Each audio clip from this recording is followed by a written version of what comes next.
No vídeo de hoje falaremos da Pfizer, essa empresa americana, e foi uma das principais aí responsáveis pelo desenvolvimento da vacina de Covid, né?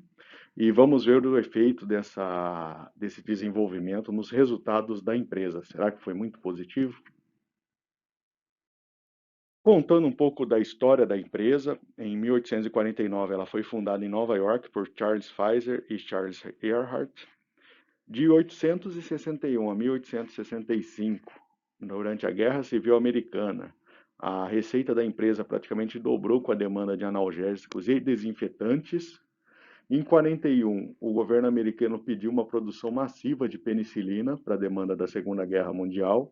Em 55, ela fez uma parceria com a japonesa Taito para produzir e distribuir antibióticos. E em 83, ela adquiriu a Taito. Em 2015, a fusão com a Allergan, a fabricante do Botox, e um negócio de 160 bilhões de dólares, ou seja, uma empresa aí que está há muito tempo no mercado, né? Fez grandes fusões e também é responsável aí por grande desenvolvimento aí na área farmacêutica.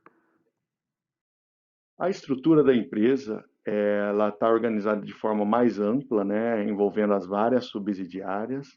E aí, quando a gente desce um pouco mais no nível, a gente tem três áreas principais. Uma que agrupa vacinas e cuidados médicos do consumidor, outra voltada para a inovação de fármacos e outra para fármacos estabelecidos. Uma empresa do porte da Pfizer, com atuação global, apresenta uma subdivisão para cada grupo desses e para cada área de atuação. Tem um grupo só para os Estados Unidos, outro para a Europa desenvolvida, outro para o resto do mundo desenvolvido e um grupo para mercados emergentes. Aqui nesse quadro a gente vê para o lado direito as aquisições e para o lado esquerdo as vendas, né, de ações aí dos principais instituições, né, que possuem ações da Pfizer e um resumo aí dos 10 principais proprietários de ações da empresa, né, que basicamente aí são grandes fundos americanos. Agora vamos verificar a atuação da empresa. Primeiro no primeiro semestre de 2020, né, antes ainda do desenvolvimento da vacina contra a Covid, a receita da empresa estava principalmente agrupada em três grupos, né? Oncologia, remédios internos e hospital. Em 2021, essa distribuição muda completamente, com a área de vacinas assumindo 42% das receitas, seguida pelos demais. Em termos totais, o aumento da receita foi de 68% entre os anos. É uma empresa gigantesca e com resultados bem sólidos. Mesmo esquecendo das vacinas, a área de oncologia e hospitais cresceu mais do que 15%, comparando os 2 anos.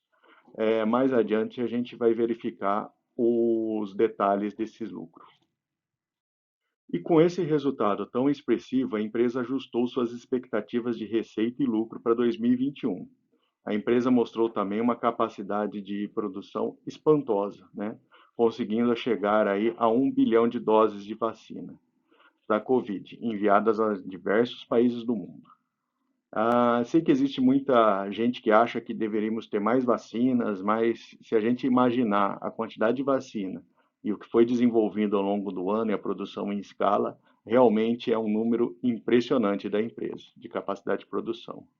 No Brasil mesmo, a gente tem visto aí, a partir de um certo momento aí, começamos a receber em torno de 1 milhão de doses por dia no país, o que é uma capacidade espantosa de logística, de distribuição e produção. Aqui vale um destaque da empresa, né, como as receitas operacionais cresceram, né, no segundo trimestre, mas se excluirmos a vacina da Covid, descrita por esse código aqui, né, que é o BNT 162B2, é o código que a empresa chama a vacina, né, internamente, as receitas cresceram 10%. E abaixo a gente vê alguns dos principais produtos da empresa, eu não sou médico nem da área médica, mas a gente colocando aqui o principal foco de cada um desses remédios ali. A gente vê bastante né, foco em tratamento de câncer, trombose, coração, pneumonia e pedras nos rins, né? Então, é uma gama bem ampla de atuação, né? Não se limitando só à vacina, né? Aqui vale mostrar como esse tipo de empresa é focada em inovação, né? Buscando dentro de si mesmo manter acesa aí essa chama da inovação, né? Além disso, a sua cultura é de ser centrada no paciente. Eles também estão mantendo a projeção de crescimento de 6% ao ano em suas receitas até 2025. De novo, voltamos a falar a receita, né, em nível bastante elevado, né? É uma empresa que gasta bastante também em pesquisa e desenvolvimento, em torno de 2,3 bilhões de dólares. E uma curiosidade do momento que passamos, a empresa relatou aí uma receita devido a câmbio, justamente por o dólar ter se desvalorizado frente ao euro.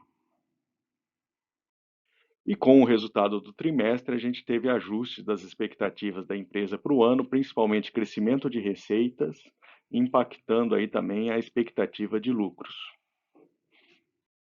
Aqui temos uma visão da empresa no requisito alocação de capital, né?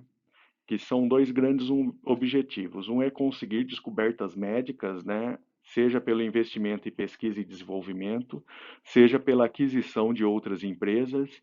E outro pilar, né, o retorno de capital para os acionistas, o compromisso com pagamento de dividendos e recompra de ações. Agora vamos falar um pouco sobre as atualizações da empresa no campo de pesquisa e desenvolvimento. Aqui relatado, né, como um avanço no período, né, a gente tem na área de câncer de mama, doenças renais, terapia genética, vacina para a doença de Lyme, que é causada por um carrapato, vacina para RSV, uma outra doença respiratória, né, a vacina de mRNA para gripe, a vacina para Covid e um remédio para evitar a replicação do vírus do Covid, né, podendo ser um futuro tratamento aí para a doença. E esse gráfico aqui é bastante interessante, pois mostra o desenvolvimento da vacina do Covid, né? Foi o primeiro passo aí para a tecnologia de mRNA, né? Mas o caminho a seguir no desenvolvimento da tecnologia, né, vai ser principalmente para vacina de gripe e outras infecções virais. A partir disso, a empresa busca a melhor relação entre risco e benefícios, né? Então, ela vai buscar aí na área de doenças raras e oncologia e a seguir aí, a partir do momento em que se tiver uma redução aí do risco, né, do uso dessa tecnologia, ela vai ser aplicada para áreas como inflamação e medicina interna, né? Ou seja, tem toda uma trilha aí que essa tecnologia tem pela frente aí no desenvolvimento. Já no campo da vacina para a Covid, a preocupação com a variante Delta, né? A empresa já está fazendo ensaios e mostrando resultados aí, aumentando aí o efeito da vacinação com uma terceira dose.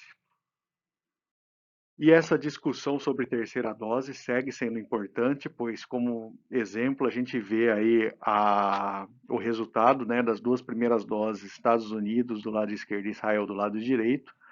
São países que foram vacinados com grande quantidade de vacina Pfizer e a gente observa aí um ponto de atenção, né, em relação ao aumento do número de casos recente, inclusive o número de mortos, né, e pode ser que até no Brasil chegue esse tipo de situação, né? Então, alguns órgãos regulamentadores já estão liberando terceiras doses e a recomendação da empresa é toda nesse sentido.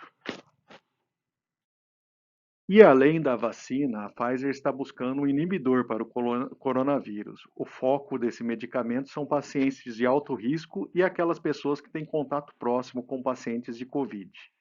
O remédio reduz a taxa de multiplicação do vírus dentro do organismo, reduzindo assim a carga viral. O uso potencial desse remédio é no final do ano de 21, nos Estados Unidos. Se você está gostando do nosso conteúdo, deixe seu like e se inscreva em nosso canal. Isso é muito importante para permitir a divulgação desse tipo de conteúdo. Vamos falar um pouco agora dos indicadores da empresa. Do lado positivo, temos um dividend yield bem interessante, principalmente aí devido ao crescimento do lucro da empresa. O crescimento nos últimos anos, né, também foi relevante E a razão entre dívida e EBITDA está bem equilibrada. Do lado negativo, a gente tem a relação preço por lucro e preço por valor patrimonial, que estão em patamares um pouco acima do que se deseja normalmente quando busca uma empresa em bom patamar de preço para investir. Olhando um pouco o histórico de lucros da empresa, vemos que 2010 foi um ano muito bom em termos de receita, né? Mas o que tudo indica, 2021 será um ano excelente. O que chama atenção é que, mesmo em períodos com receita menor, a empresa consegue manter uma margem alta e gerar bons lucros. Como não sabemos o efeito do Covid no longo prazo, necessidades de doses anuais ou questões desse tipo, não dá para aferir até quando que as receitas estarão em patamares elevados por conta da área de vacinação da empresa. Os proventos que até então vinham em patamares constantes, né, para os acionistas, mas com o resultado que tivemos, a expectativa é de maiores dividendos, pelo menos ao longo do período em que tivermos aí essas necessidades de vacinas. Um ponto interessante do comportamento dos dados da ação é a queda do valor do patrimônio líquido ao longo dos anos, o que também é um ponto de atenção. Falando um pouco da dívida da empresa, apesar de estar sob controle no momento, em 2019 ela atingiu um patamar mais elevado. Agora, em 2020, ela conseguiu retornar a um patamar mais saudável. Esse é o valor que temos da ação, né, nos Estados Unidos. Já no Brasil, a gente tem um BDR que precisam de 4 BDRs para uma ação, né? Essa é a relação. E um ponto interessante desse BDR é que o volume de negociação diária é bastante interessante, então não devemos ter problema de liquidez nesse tipo de BDR. Calculando o valor da ação com o preço em dólar, né, o valor intrínseco pela fórmula de Graham, a gente chega no valor mais baixo do que está sendo negociado. E convertendo para o valor do dólar, a gente chega em 33,20 para BDR negociada na Bovespa. E por fim, vamos falar dos aspectos positivos e negativos de investir nessa ação. O positivo, a empresa é uma empresa bastante antiga, de alcance global. O cenário da pandemia impactou positivamente o lucro, né, mas não é a única fonte de receita, o que é muito bom também. É uma empresa inovadora e que investe pesado em pesquisa e desenvolvimento, além de fusões e aquisições que foram muito importantes aí ao longo do período de existência da empresa. As vacinas mRNA podem se tornar promissoras no futuro, não apenas para a Covid. A necessidade de terceira dose, né, vai gerar aí uma receita extra para a empresa nesse período da pandemia, e o dividend yield está em um patamar elevado. Já pelo lado negativo, a gente tem indicadores de preço elevado, preço por valor patrimonial, preço por lucro e valor intrínseco, e a queda de patrimônio líquido ao longo dos anos. E por fim, deixo com vocês algumas das fontes de informação usadas no vídeo. Caso você gostou do conteúdo, se inscreva no canal e deixe seu like. E comente abaixo que ação vocês gostariam de ver analisada aí nos próximos vídeos. Ok? Obrigado, hein?